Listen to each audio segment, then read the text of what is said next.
Hey guys, it's LP from Techno Buffalo, and today we'll be taking a tour of Windows 7.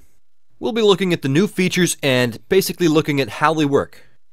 This is the release candidate version of the beta, Build 7100, and I'm running this overview on a mid-range setup. I have an Intel Quad clocked at 3.4 GHz and 4 gigs of semi-fast RAM. I'm running Windows 7 off a RAID 0, so it may run a bit faster than off a single hard drive. And as you can see, even though I'm running the two Caviar Black hard drives and RAID, the Windows 7 performance testing gave me only a 5.9. Anything above 5.9 is apparently reserved for solid-state drives. Okay, let's get started. An important factor in operating system, in my opinion, is how it looks. It's essentially the piece of software that you're going to be looking at most of the time while sitting at your computer. So it's definitely something you don't mind to be pleasing to the eye. Windows 7 comes with extensive customization features. The wallpapers on themes can now be set as basically slideshows. The pre-installed themes I think are quite nifty. Microsoft has really found some nice looking high-res wallpapers. There are a bunch of pictures spanning from gorgeous landscape shots to some pretty freaky looking character drawings as well. Apparently Mr. Gates has some time to doodle now that he's retired. And he's definitely been getting some stylistic influences from Salvador Dali. The architecture theme has some stunning shots of very interesting looking buildings. In the past I've usually just used my own custom wallpapers, but these pre-installed wallpapers on Windows 7 are actually looking quite appealing. Just like on Windows Vista, you can tweak the color settings of the taskbar on Windows to suit your liking. I think a bright pink might go pretty well with this blue color. Or maybe not. When you get tired of pre-installed themes, you can make your own slideshow-based theme. Just bring in your own set of pictures and set the time interval, and you're pretty much good to go. And you can shuffle up the pictures if you will. Anyone recognize what this wallpaper is from? Now this is going to be a good movie. I must go see it. Whoops, how'd that get in there? Now this is nice. This wallpaper is from the upcoming Tron Legacy movie. The desktop itself hasn't changed too much. The sidebar from Vista is now gone, but you can still have your average widgets, or gadgets as they're now called, that you can lay out on your desktop. Double-clicking on the gadgets lays them out on the right edge of the screen. You can also drag the gadgets to any place of the screen that suits your liking. Out of the way is usually a good idea. A transparent grid automatically aligns the gadgets and icons and keeps the desktop looking clean.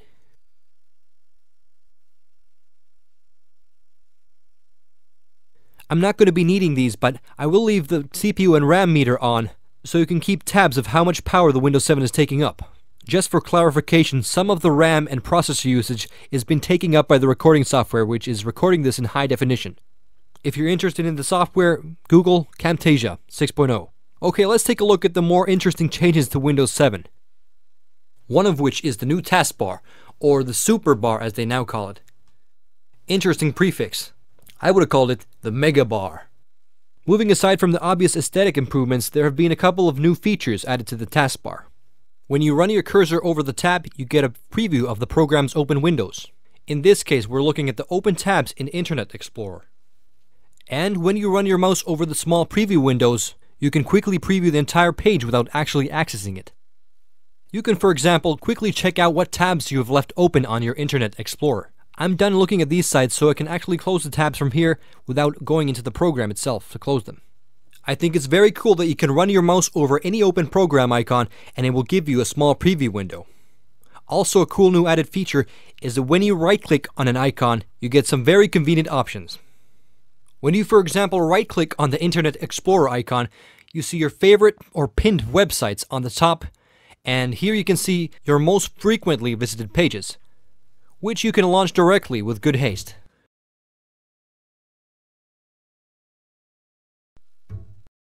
You can also pin some of your frequently visited pages to your pin section if you like.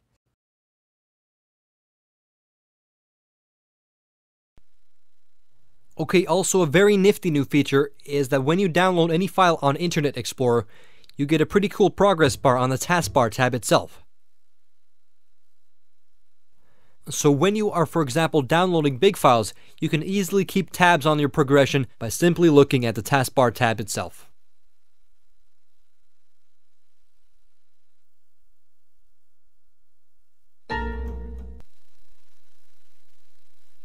The right-clicking features work on any program as well.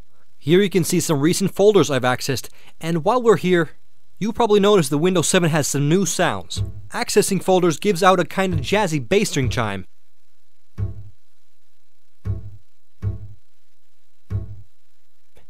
Which always brings, at least to my mind, the Frasier theme. Hey baby, I hear the blues are calling, tossed salads and scrambled eggs. Quite stylish. It could be just me though. Anyways, as I mentioned, the preview view works on any program. Right-clicking on the Microsoft Word brings out an option to launch recent Word documents, and it's an option that I very frequently use. Windows 7 also has some mouse-free commands for operating the taskbar.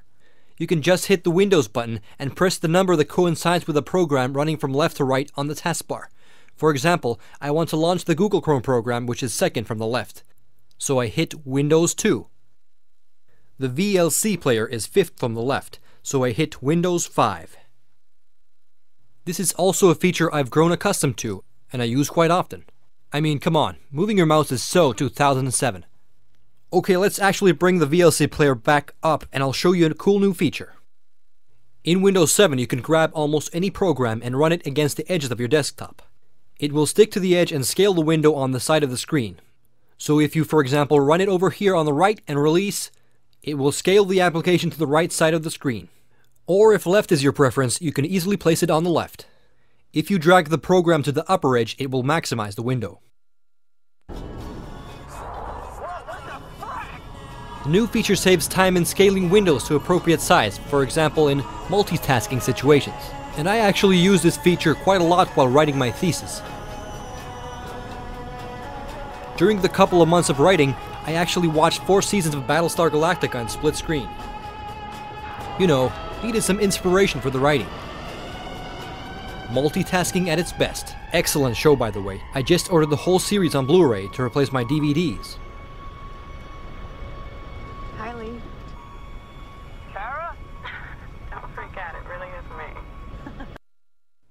Another feature coming up is called Arrow Shake. For this we need to create a bit of a mess, so let's open all these programs on top of the VLC player. Ever so often you might find yourself in a situation where you have a lot of windows and junk open on the desktop, and you just need to get rid of all windows except one. Arrow Shake is a solution for this. Just grab a program from the top and shake it violently. As you can see, all other windows are minimized. Shake it again and it's a mess all over again.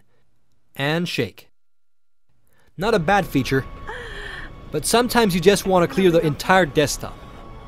And a button for this is found way down here on the right. Clicking it will clear the desktop. I know where it is, and I'm gonna take us there. It's great to see that this time around Microsoft have really listened to the core users. They've kept all the features that worked and fixed or improved on some of the features and issues that didn't work on Windows Vista. One of the reasons why I skipped on Windows Vista was the gaming on the operating system was worse than on Windows XP. As you may have guessed, I play a lot of games. Here are some of the games I've played recently, but let's take a look at how Windows 7 can handle one of my favorites. Okay, video settings are at max, and let's play some Fallout 3 with Windows 7. Welcome to On Vista, I would be getting some lower frame rates and some stability issues as well. Even though Vista had DirectX 10 support, which the XP lacked, not many games supported DirectX 10 at the time, so I had no reason to stick with Vista. But Windows 7 brings a change to this. It's equally as fast as XP in gaming, and it brings DirectX 10 support, and support for the upcoming DirectX 11 as well. In my heart I have but one. Hello, kind sirs, would you like to have 8 mini nukes? Have some. And that one is Oh! no other. Ooh! That's gotta hurt. This is the first of many Windows 7 videos to come. Next month I'll be comparing Windows 7 against the Mac OS X 10 Snow Leopard, which launches in September. So stay tuned, LP signing out. And with your admission that you feel